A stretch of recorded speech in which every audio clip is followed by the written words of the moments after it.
大家好，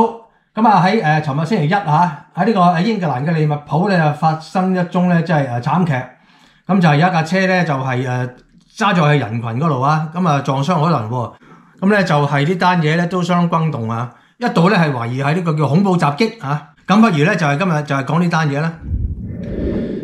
喺講之前麻煩大家啦，撳一撳個免費訂閱掣 ，like、comment、share， 仲要睇下廣告唔該。另外咧，我就開通咗一個叫做 Super Thanks 嘅渠道咧。咁你透過呢個 Super Thanks 咧，就可以咧就係鼓勵下我或者叫做打賞下，咁令到我哋咧就呢個頻道咧能夠咧繼續咧就係健康咁成長。唔該晒。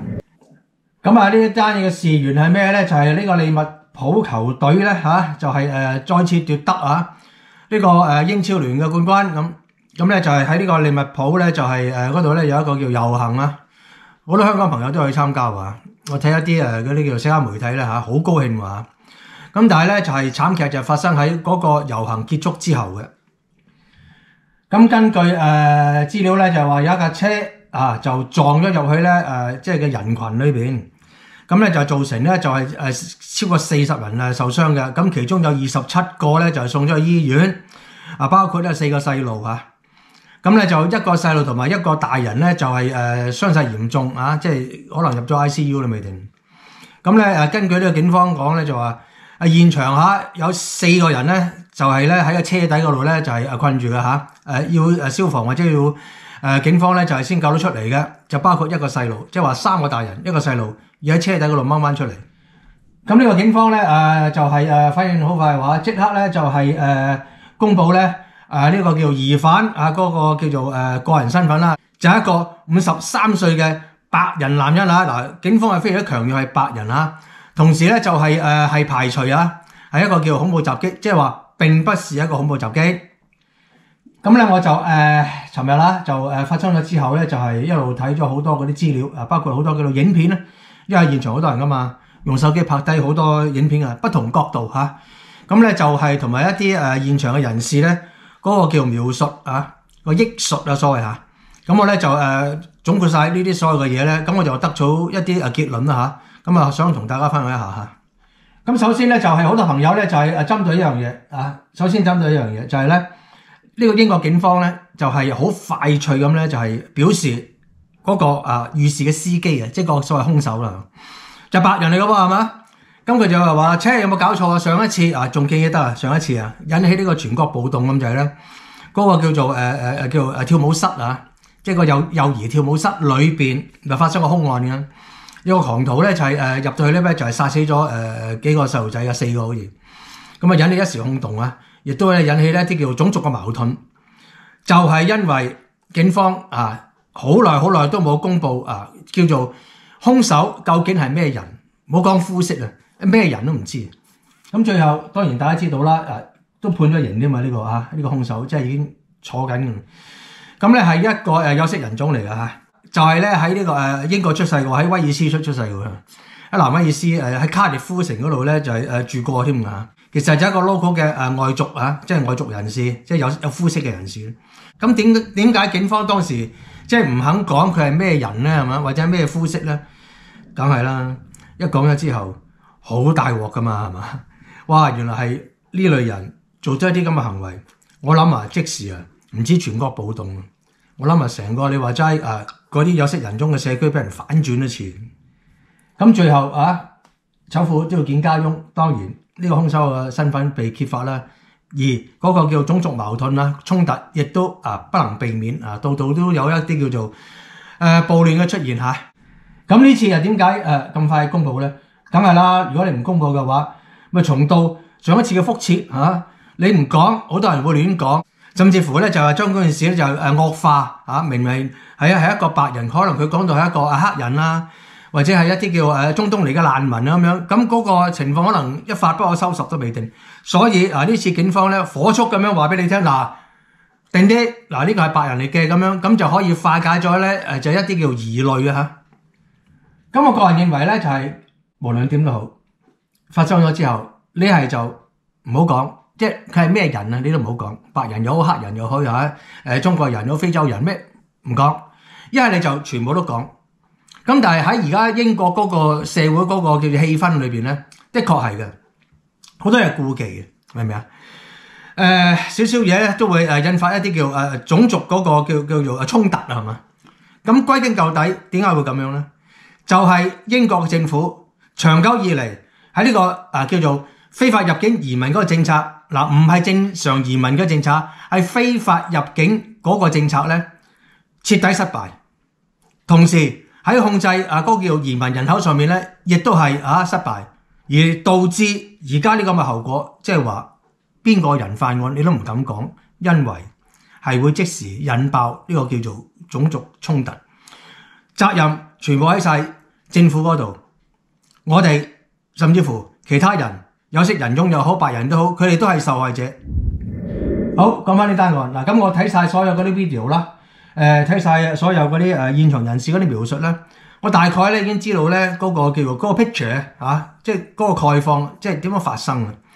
就係咧喺呢個叫做利物浦球隊坐住個開篷雙層巴士遊完行之後啦，接受呢個球迷歡呼之後啦，咁咧就好多球迷咧仍然係聚喺嗰條街嗰度咧就係唔散嘅，因為好高興啊嘛，尤其是係球迷喎，係嘛？英格蘭球迷添，當然係飲酒之餘仲要狂歡啦，叫做借啲意發泄下。咁根據現場嗰啲錄影同埋一啲人嘅描述咧，就係話首先係呢架御士呢架叫做七人車灰色㗎嚇。咁咧就本來咧就唔係喺嗰條街嗰度嘅，佢喺外邊駛入嚟㗎嚇。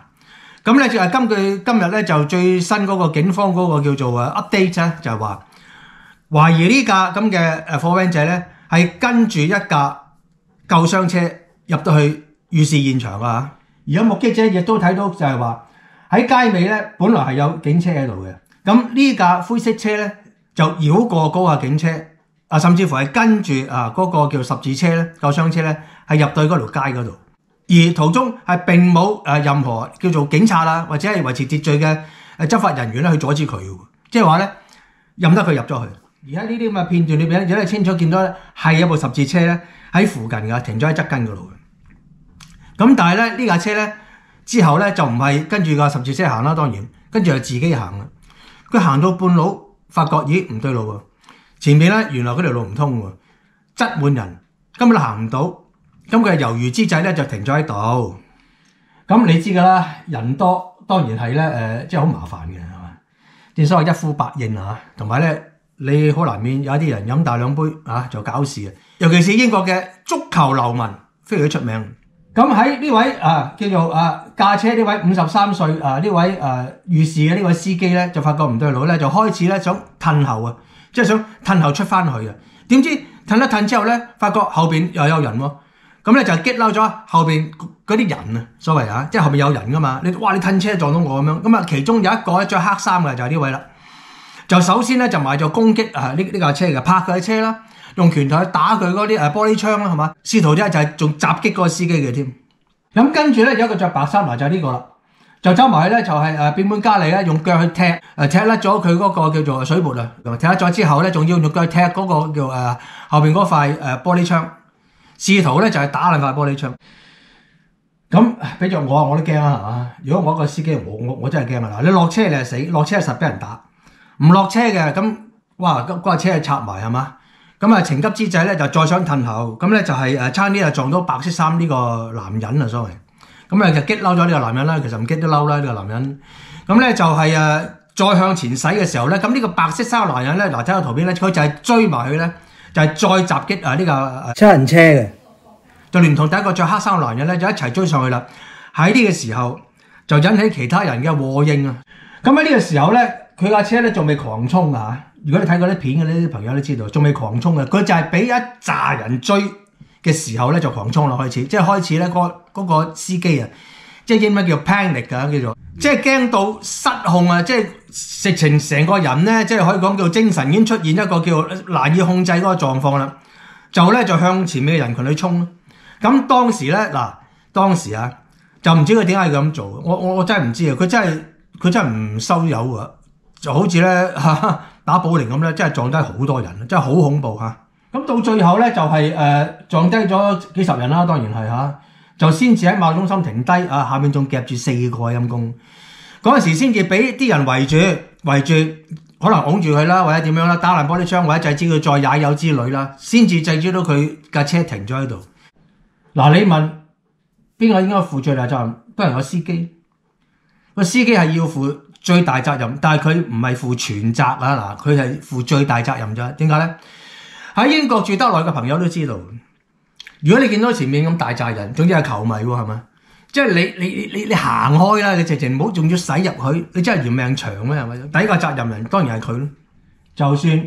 嗰個十字車入得去，都未必代表你入得去㗎嘛，係咪先？咁啊，第一啦。第二，